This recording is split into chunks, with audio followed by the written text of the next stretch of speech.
Assalamualaikum warahmatullahi wabarakatuh. Perkenalkan, nama saya Meitia Sesa Vanessa dari tingkat 1 reguler 1. Halo teman-teman semua, di sini siapa nih yang suka banget ngeluh? Dikit-dikit ngeluh gitu. Dikasih tugas dikit ngeluh, hujan dikit ngeluh. Semuanya dikeluhin. Yang akhirnya kita jadi capek sendiri gitu kan. Moodnya jadi nggak oke. Jadinya semua kerjaannya jadi berantakan. Kalau ada kejadian buruk dikit, pasti bilangnya gini, aduh, semua disalahin, semua dikeluhin. Yang akhirnya moodnya jadi nggak oke dan ngebawa dampak dan vibes negatif juga buat lingkungannya gitu. Jadi kalau kata anak-anak sekarang itu, negative vibes gitu. Kenapa sih ada orang yang suka sekali mengeluh? Dikit-dikit tuh pasti ngeluh, dan gimana sih caranya supaya kita bisa mengontrol supaya nggak ngeluh terus dan mengontrol emosi kita, supaya kita tuh nggak dikit-dikit ngeluh, apa-apa tuh dikeluhin gitu. Sebenarnya ngeluh itu wajar nggak sih? Oke gini teman-teman, pertama aku mau jawab pertanyaan kenapa ada orang yang selalu mengeluh, dan mengeluh itu sebenarnya wajar nggak sih? Dalam Al-Quran Surat Al-Ma'raj ayat 19 dijelaskan bahwa sesungguhnya manusia itu diciptakan dengan sifat yang suka mengeluh. Jadi sudah dijelaskan ya dalam surat tersebut bahwasanya manusia ini memang diciptakan dengan sifat yang suka mengeluh. Dan sebenarnya simpel sih teman-teman. Orang mengeluh pasti karena sedang mengalami hal yang buruk. Tapi yang jadi pertanyaannya adalah, kenapa ada orang yang suka mengeluh dan ada juga orang yang tidak suka mengeluh? Oke, jadi gini, meskipun ini jatuhnya tidak saintifik ya teman-teman, tapi semoga logis dan tidak menyalahi aturan agama. Oke, jadi menurut saya pribadi perbedaannya yang pertama itu adalah bahwa orang yang suka mengeluh ini merasa bahwa mereka tidak mempunyai kontrol atas hal-hal buruk yang terjadi kepada dirinya, dan juga mereka merasa tidak punya kontrol atas solusinya. Karena kalau kita adalah orang yang in control, orang yang lebih sabar lagi, mungkin kita tidak akan mengeluh ya teman-teman. Karena memang pada dasarnya kesalahannya itu ada pada diri sendiri.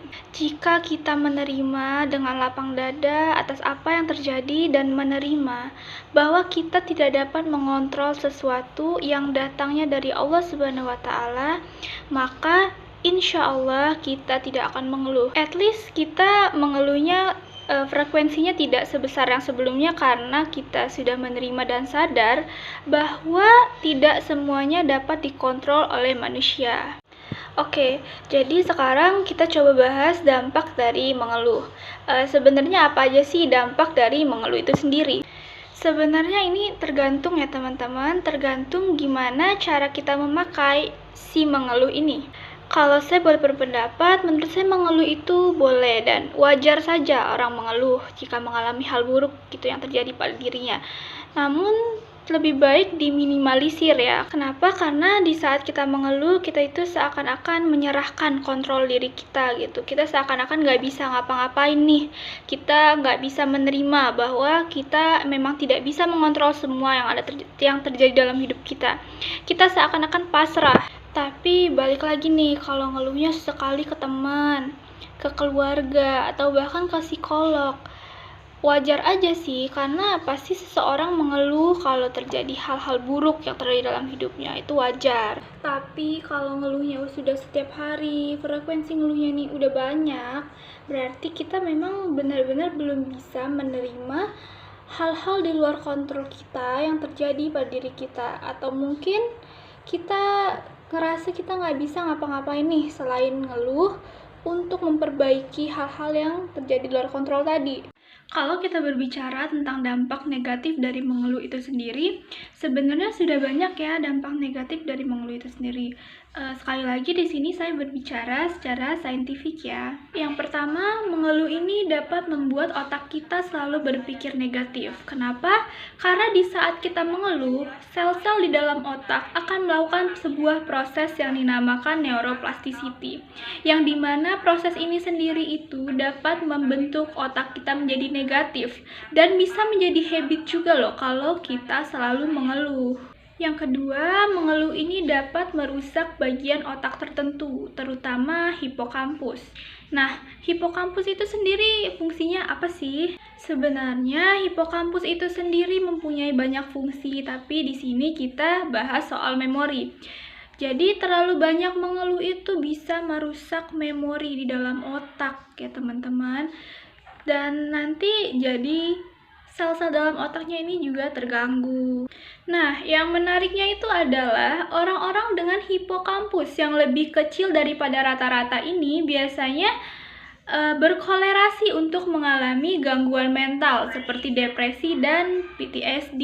Dan menurut penelitian yang sama, dalam buku Complaining Rule, bukan hanya yang mengeluh saja yang akan merasakan dampak negatif dari mereka mengeluh, tetapi orang yang dikeluhkan juga akan mengalami dampak negatif dari orang yang suka mengeluh. Jadi baik antara orang yang suka mengeluh dan orang yang suka dikeluhkan atau yang suka mendengarkan orang-orang mengeluh itu sama-sama dapat terkena dampak negatifnya, teman-teman. Jadi kalau kita selalu berada di dekat orang-orang yang suka mengeluh, ya kemungkinannya otak kita bisa rusak juga.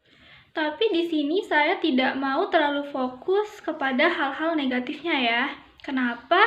Karena dari tadi kita itu seperti sedang mengeluh juga. Kita seperti mengeluhkan orang-orang yang suka mengeluh, ya nggak sih?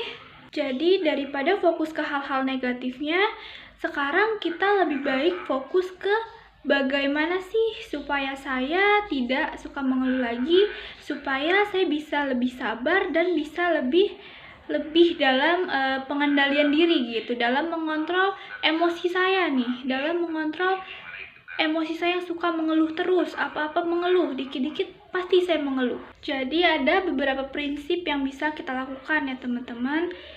Bukan berarti mengeluh ini tidak boleh sama sekali tuh enggak.